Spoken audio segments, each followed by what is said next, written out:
नमस्कार। आपका अखबार के YouTube चैनल पर आपका स्वागत है। मैं हूं प्रदीप सिंह।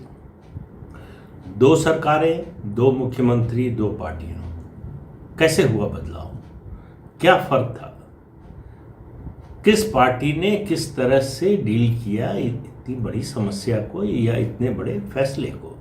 जो फैसला हुआ उसको लागू कैसे किया गया? फैसले की सूचना कैसे दी गई? फैसले के परिणाम के बारे में कैसे सोचा गया और फैसले का नतीजा क्या हुआ? इन बातों के बारे में मैं आज आपको बताने जा रहा हूं। दो राज्य हैं, एक गुजरात, दूसरा पंजाब। दो मुख्यमंत्री आप समझ ही गए होंगे, एक विजय रूपाणी गुजरात के भाजपा के मुख्यमंत्री और दूसरे कैप्टन अमरिंदर सिंह कांग्रेस के पंजाब के मुख्यमंत्री। दो पार्टियां भाजपा और कांग्रेस, दोनों में बदलाव हुआ। आपने ये तो देखा कि उसके बाद क्या हुआ, किस तरह का बदलाव हुआ, लेकिन किस तरह से बदलाव हुआ इसकी कहानी मैं बताने जा रहा हूँ। तो शुरुआत करते हैं पंजाब से। पंजाब में कैप्टन अमरिंदर सिंह को हटाना नहीं है, सिर्फ उनको अपमानित करना है। इसका फैसला जो है कांग्रेस हाईकमान ने ले लिया। और मैं फिर कह रहा हूं कि ये कांग्रेस हाईकमान का ये फैसला पंजाब में परिवर्तन या पंजाब में कैप्टन अमरिंदर सिंह की घटती लोकप्रियता या एंटी इनकम्बेंसी की वजह से नहीं लिया गया। इसलिए भी नहीं लिया गया कि सिद्धू को मुख्यमंत्री के रूप में वो देखना चाहते हैं। इसके पीछे सिर्फ और सिर्फ एक कारण था कि ये जो परसेप्शन बना है, जो रियलिटी है, कई बार ऐसा होता है कि परसेप्शन जो बनता है वो रियलिटी से अलग होता है, वास्तविकता से अलग होता है। लेकिन ये जो धारणा बनी थी कि कांग्रेस हाईकमान का रुका नहीं चलता, कांग्रेस हाईकमान कमजोर हो गया है, फैसला ले नहीं सकता, लेता है तो उसको लागू नहीं करा सकता। तो ये उस छवि को बदलने के लिए कि नहीं, कांग्रेस हाईकमान जब कहता हूं तो आप समझ लीजिए कि गांधी परिवार की बात हो रही। सोनिया गांधी, राहुल गांधी, प्रियंका वाड्रा, इनके अलावा पार्टी के किसी नेता का कोई वजूद नहीं है। तो हाईकमान ने यह तय किया कि हमको अपनी अथॉरिटी को इस्टेब्लिश करना है, ये दिखाना है पार्टी के लोगों को, खास तौर से जो जहां सत्ता है, मुख्यमंत्री हैं, कि हम जो कहते हैं वही होगा, उसी के अनुसार आपको चलना होगा। अगर आपको ये गलतफहमी हो गई है कि पुराने दिन चले गए और हम कमजोर हो गए हैं, तो ऐसा नहीं है। तो इसके लिए चुना गया पंजाब ही। क्यों चुना गया? पंजाब में चुनाव होने वाला था। चुनाव के समय अनिश्चितता बहुत होती है। चुनाव के समय विधायकों को नेता से ज्यादा इस बात की चिंता होती है कि उनको टिकट मिलेगा कि नहीं, और टिकट कौन दिला सकता है। वोट का मामला बाद में आता है, कौन वोट दिला सकता है, नहीं दिला सकता है, ये भी मुद्दा होता है, लेकिन वो बाद में आता है। टिकट ही नहीं मिलेगा तो वोट दिलाने न दिलाने वाले की बात करने का कोई मतलब नहीं रह जाएगा। तो इसलिए जो है पंजाब को चुना गया। दूसरा कारण पंजाब को चुनने का, कैप्टन अमरिंदर सिंह सबसे वरिष्ठ नेता, कैप्टन अमरिंदर सिंह सबसे ताकतवर मुख्यमंत्री, उन्होंने 4.5 साल राज किया। तो मंत्री कौन बनेगा ये उन्होंने तय किया, सरकार कैसे चलेगी ये उन्होंने तय किया।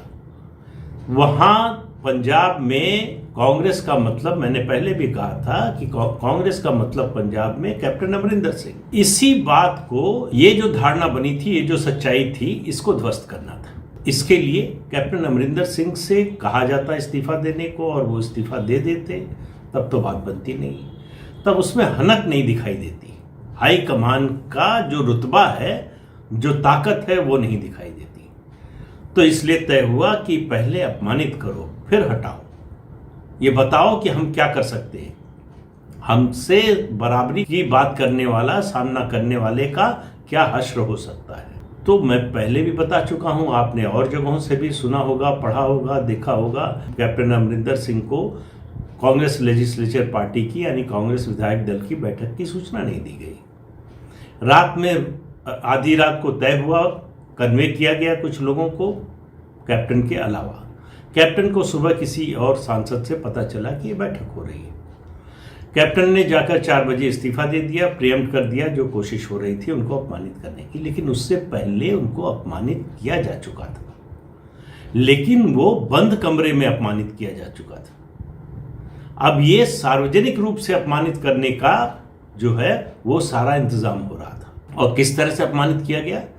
जब ये क्राइसिस चल रही थी पंजाब की, लगातार कमेटी बनाई जा रही थी, सुनवाई हो रही थी, फाइल लेके कैप्टन आ रहे थे। अब आप देखिए कि 78-79 साल के मुख्यमंत्री, जो दूसरे टर्म का मुख्यमंत्री हो, 2 बार प्रदेश अध्यक्ष रहा हो, उसको ऐसे लोग जो उससे स्टेचर में बहुत नीचे हैं उनके सामने जाकर सफाई देनी पड़ रही थी।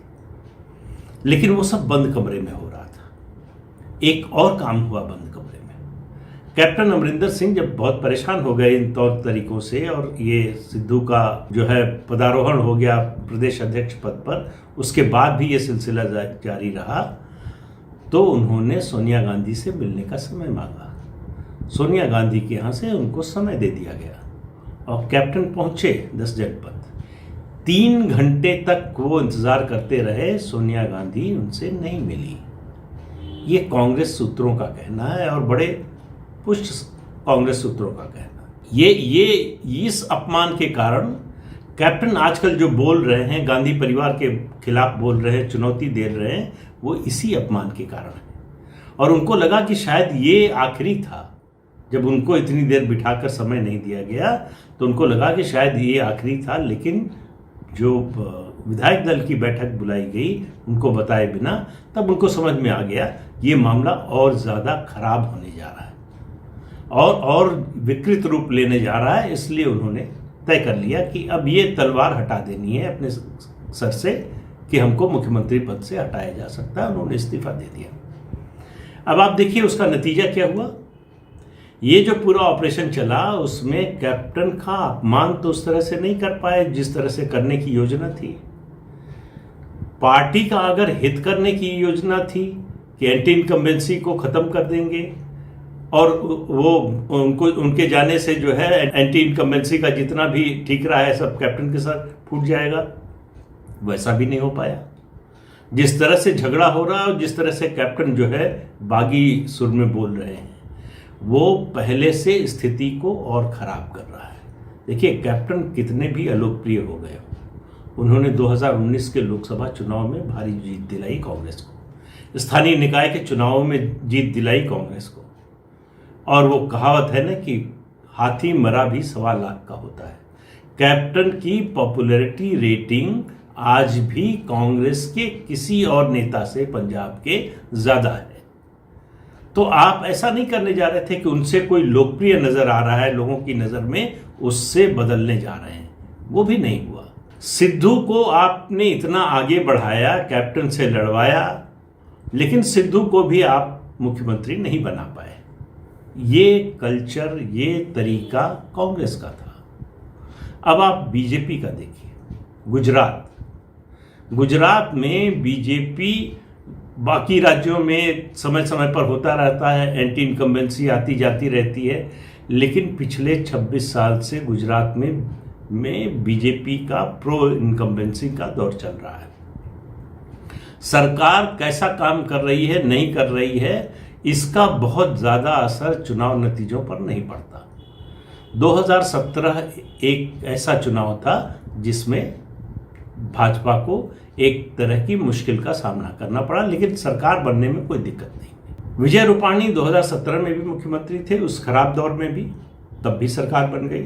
विजय रूपाणी अगर बने रहते तब भी सरकार बन जाती, लेकिन क्यों हटाया गया?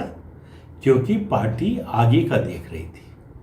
पार्टी ने तय किया कि ये जो हमारी ताकत है इसको बढ़ाना है, कांग्रेस की तरह नहीं कि जो ताकत है उसको भी कम कर दो, तो उसको बढ़ाना है। तो तरीका क्या अपनाया गया ये तो आपको मालूम है कि बदल दिया गया, नए मुख्यमंत्री आ गए, भूपेंद्र पटेल मुख्यमंत्री हो गए, पूरी कैबिनेट बदल दी गई।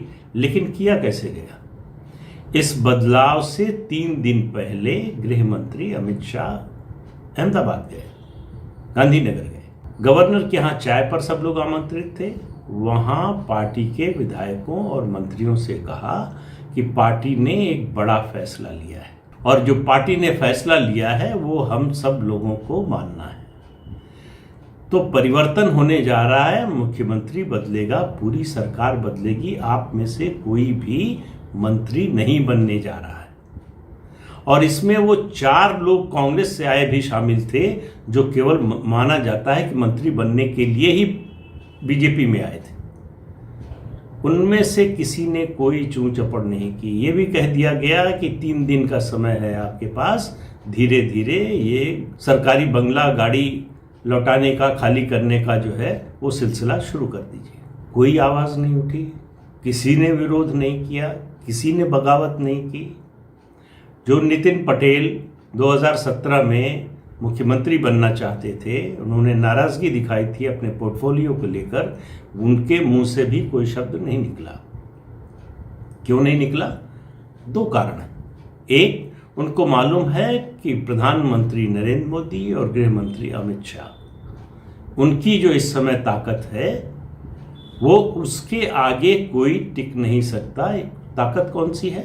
वोट दिलाने की ताकत, चुनाव में जिता कर लाने की ताकत, जनता के समर्थन की ताकत। ये ताकत है उनके पास। प्रधानमंत्री हैं, गृह मंत्री हैं, इस वजह से नहीं। ये ताकत उनकी जो है वो प्रधानमंत्री और गृह मंत्री इसीलिए बने हैं कि ये ताकत है उनके पास, और ये फैसला लागू कराया गया। और दूसरा कारण यह है, गुजरात में भाजपा का संगठन जो बड़े से बड़ा झटका भी वो एब्जॉर्ब करने की ताकत रखता है, उसका मादा रखता है। अब आप देखिए, पार्टी में स्प्लिट करा दिया शंकर सिंह वाघेला ने, पार्टी फिर जीत कर आ गई।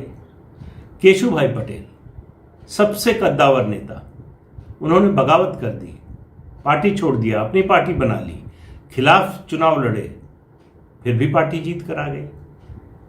तो ये जो ताकत है संगठन की, वो दशकों में बनाई गई है। वो भाजपा और आरएसएस के प्रयास से बनी है, और वो उसकी ताकत है जो दिल्ली में बैठे नेताओं को भी ताकत देती है, और उनकी जो लोकप्रियता की ताकत है वो उसको और मजबूत बनाती है। इसलिए गुजरात में जो परिवर्तन हुआ उस पर अगर कोई चूं चपड़ नहीं हुई, किसी ने कुछ नहीं बोला, कोई बगावत नहीं हुई, ऐसा भारत के इतिहास में पहले कभी नहीं हुआ था कि मुख्यमंत्री के साथ साथ पूरा का पूरा मंत्रिमंडल बदल दिया जाए। और उसमें सीनियर लोग थे, ऐसा नहीं है कि सब जूनियर लोग थे, और उनको बताकर किया गया। ऐसा भी नहीं है कि आधी रात को जो है फैसला हो गया कि कल विधायक दल की बैठक होगी और उसमें अचानक नाम घोषित कर दिया गया और अचानक ये सब हो गया कि कोई मंत्री जो है रिपीट नहीं होगा। ये कुछ भी छुपाकर, कुछ भी दबाकर, कुछ भी धोखे के साथ नहीं किया गया। जिसको हटाया गया उनमें से किसी को अपमानित करने का काम नहीं किया गया। बाकायदा प्रस्ताव पास करके प्रशंसा की गई। विजय रूपाणी को पूरा मौका दिया गया कि वो अपने मुख्यमंत्री पद के कार्यकाल का 5 साल पूरा करें, उसकी अचीवमेंट्स लोगों को बताएं, उसके बारे में दौरे करें, लोगों को बताएं और जानकारी दें। ये सब करने के बाद फिर उनको बताकर हटाया गया। 2 ही राज्यों की बात कर रहा था मैं, लेकिन एक मुझे लगता है कि इसमें जोड़ लेना चाहिए एक और राज्य को, कर्नाटक। कर्नाटक में उन बीएस येदियुरप्पा को हटाया गया जिन्होंने लाल कृष्ण आडवाणी की पगड़ी उछाल दी थी, विद्रोह कर दिया था। हटाने का प्रयास लाल कृष्ण आडवाणी ने भी किया था। उस प्रयास नहीं किया बल्कि उनको हटा ही दिया गया था मुख्यमंत्री पद से, और उसके बाद येदियुरप्पा ने विरोध किया, अलग पार्टी बना ली और बीजेपी को हरवा दिया। खुद नहीं जीत पाए लेकिन बीजेपी को हरवा दिया। उस समय का दौर देखिए और आज का दौर देखिए।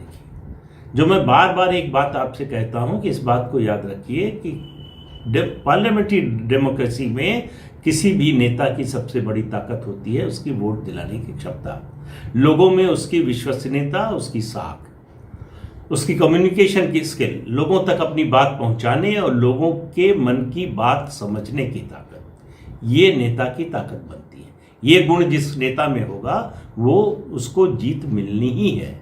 तो इसलिए आप देखिए दोनों पार्टियों की कार्यशैली का अंतर, दोनों पार्टियों में फैसले लेने के ढंग का अंतर, और दोनों पार्टियों के शीर्ष नेतृत्व की सोच का अंतर कि एक तरफ हित, लक्ष्य सिर्फ जो है वो पार्टी का हित है, दूसरी तरफ लक्ष्य अपनी सत्ता को स्थापित करने का है। और ये जो फर्क है, यही आज कांग्रेस और बीजेपी के बीच का सबसे बड़ा फर्क है, जिसको आप डिवाइडिंग लाइन कह सकते हैं, विभाजन रेखा कह सकते हैं। वो आज की तारीख में यही है। यही फर्क जो है बीजेपी को आगे ले जा रहा है और कांग्रेस को लगातार नीचे ले जा रहा है। और ये सिलसिला आगे अभी रुकने वाला नहीं है। अभी जब राजस्थान और छत्तीसगढ़ में जो होगा उसका इंतज़ार कीजिए। तो आज के अंक में इतना ही। अगले अंक में फिर मिलेंगे किसी नए मुद्दे के साथ। तब तक के लिए इजाज़त दीजिए। नमस्कार। आपसे अनुरोध है कि ये चैनल देखिए, शेयर कीजिए, लाइक कीजिए और सब्सक्राइब तो ज़रूर कीजिए। नमस्कार।